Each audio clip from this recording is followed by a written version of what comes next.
ಪಾವಗಡದಲ್ಲಿ ಈಗಿನಿಂದಲೇ ಶುರುವಾಯಿತು ಚುನಾವಣಾ ತಯಾರಿ.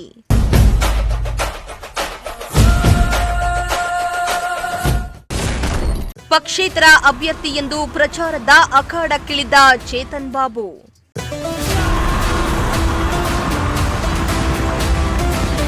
ಮುಂದಿನ ವಿಧಾನಸಭಾ ಚುನಾವಣೆಗೆ ಇನ್ನೂ 2 ವರ್ಷ ಬಾಕಿ ಇರುವಾಗಲೇ ಕೆಲವೆಡೆ ಸದ್ದಿಲ್ಲದೆ ಚುನಾವಣಾ ತಯಾರಿ ನಡೀತಾ ಇದೆ.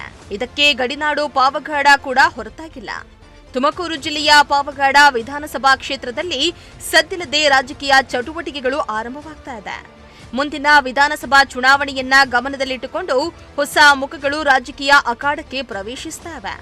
ಅಂತಹವರಲ್ಲಿ ಯುವ ಮುಖಂಡ ಜನಪರ ಕಾರ್ಯಕರ್ತ ಚೇತನ್ ಬಾಬು ಅವರ ಹೆಸರು ಇದೀಗ ಕ್ಷೇತ್ರದಲ್ಲಿ ಹೆಚ್ಚು ಚರ್ಚೆಗೆ ಗ್ರಾಸವಾಗಿದೆ.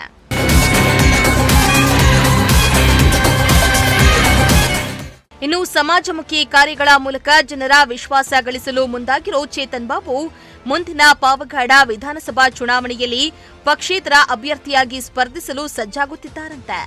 ಇದರ ಬೆನ್ನಲ್ಲೇ ಪಾವಗಡ ಕ್ಷೇತ್ರಕ್ಕೆ ಗ್ರ್ಯಾಂಡ್ ಎಂಟ್ರಿ ಕೊಟ್ಟಿರೋ ಚೇತನ್ ಬಾಬು ಸೈಲೆಂಟ್ ಆಗಿ ಚುನಾವಣಾ ತಯಾರಿಗೆ ಸಜ್ಜಾಗಿದ್ದಾರೆ.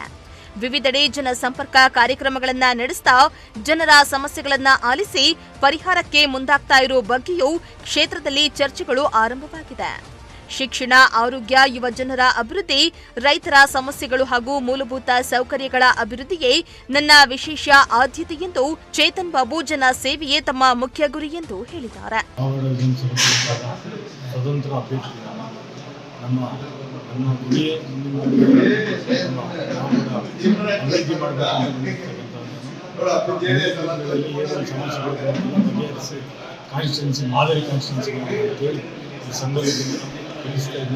ಅದೇ ರೀತಿ ನಮ್ಮ ಜನತೆಯ ನಮ್ಮ ಪಾವಗಡ ವಿಧಾನಸಭಾ ಕ್ಷೇತ್ರದ ಎಲ್ಲ ಹಿರಿಯರಿಗೂ ರೈತರಿಗೂ ದೀನದಲಿತರಿಗೂ ಎಲ್ಲರಿಗೂ ಸಹ ಇವರ ಸಮ್ಮುಖದಲ್ಲಿ ನಾನು ಹಾದಿಯಲ್ಲಿ ಹಿಡಿತೀನಿ ಅಂತೇಳಿ ಈ ಸಂದರ್ಭದಲ್ಲಿ ತಿಳಿಸಿದ್ದೇನೆ.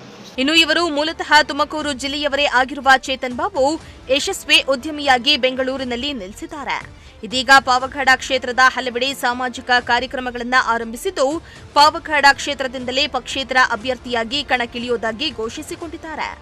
ಮುಂದಿನ ಚುನಾವಣೆಯಲ್ಲಿ ಪಕ್ಷೇತರ ಅಭ್ಯರ್ಥಿಯಾಗಿ ಕಣಕ್ಕಿಳಿಯಲು ಅಣಿಯಾಗಿರುವ ಚೇತನ್ ಬಾಬು ಅವರ ರಾಜಕೀಯ ನಡೆ ಪಾವಗಡ ಕ್ಷೇತ್ರದ ರಾಜಕೀಯದ ಮೇಲೆ ಯಾವ ರೀತಿಯ ಪರಿಣಾಮ ಬೀರಲಿದೆ ಎಂಬುದನ್ನು ಕಾದು ನೋಡಬೇಕಾಗಿದೆ. ಇಮ್ರಾನುಲ್ಲಾ, ಪ್ರಜಾಶಕ್ತಿ ಟಿವಿ, ಪಾವಗಡ.